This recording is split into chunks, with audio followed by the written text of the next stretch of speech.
Well, we here at RT have been reporting a lot about the threat of cyber attacks in the U.S. U.S. Representative Mike Rogers even had this to say about it. Cyber attack is on its way. We will suffer a catastrophic cyber attack. The clock is ticking. Now, the FBI's top cyber cop is reiterating how big that cyber threat actually is.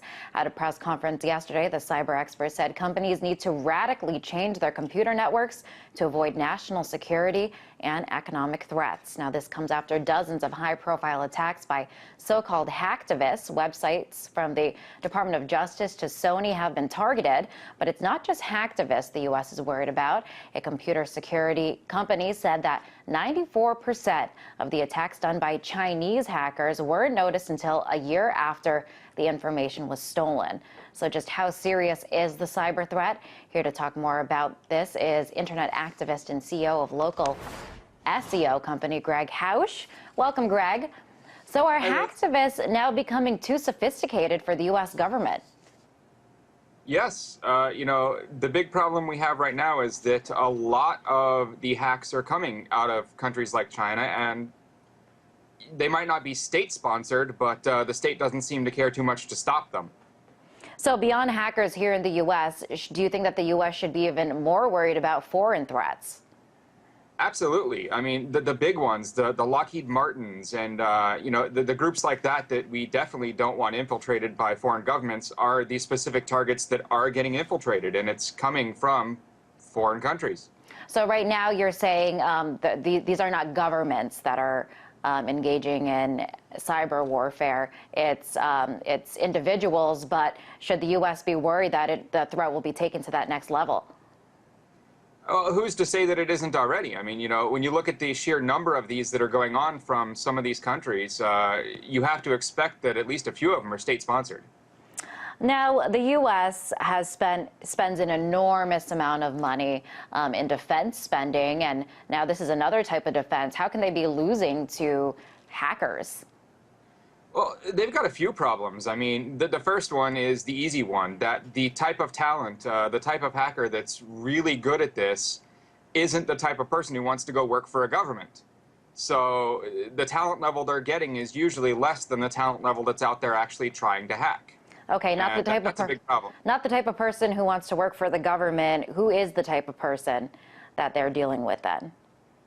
Well, you look at the kids who grow up programming, by the age of 10, they're on the internet playing around, learning their first languages and whatnot. A lot of times those kids end up hacking. They end up, playing around with things, discovering stuff. They're usually the more curious type who want to dig into things, want to find information, and have fun doing that. And a lot of times they end up on, the hacker side. And the government is getting more the people who end up in college, taking security courses, learning their computers from teachers.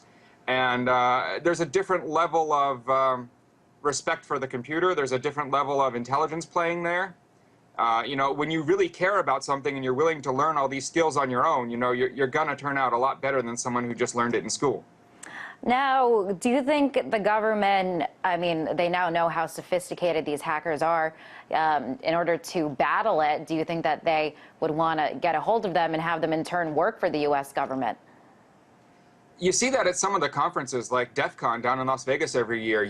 There was active recruiting going on by FBI and NSA agents. So you see them definitely trying. It didn't look like they were getting much of anywhere in that crowd, but they are trying. Now, the U.S. has announced that they will shift their focus to cybersecurity, acknowledging that it is becoming more of a threat. Do you see cyber warfare as the warfare of the future? Yes. One of the other big problems, as I said earlier, there are multiple problems here. The next one is, getting the lawyers out of the equation. And that might not make sense to most people, but, you're in a corporate boardroom of one of these big companies, and you're told by a security firm that it's going to cost $3 million to secure your network in any way that would actually stop, let's say, 99% of the hackers out there. You're never going to stop 100%, but you can get most of them. And then you go to your lawyers and ask, how much does it cost to clean up afterward if they get into our network? And they say $1 million. Well, in the corporate boardrooms today, they're deciding not to do the security, and they're going with the lawyers afterward instead. And that's a pretty big problem we have right now. And this is a fairly new problem. And with this new problem, our new terms, what is the difference, Greg, between a cyber hacktivist and a cyber terrorist? I would say the difference for me is intention. What are you attempting to do here? A cyber terrorist is attempting to usually actually affect the people, the public, the general populace in a way that scares them. I mean, the word terrorism is all about, instilling fear. Whereas the cyber activists, the hacktivists, are attempting to uncover corruption and illegal activities from these bigger corporations and these governments. So it's a different goal. Do you worry, Greg, that the line between the two can get blurred? It can get blurred.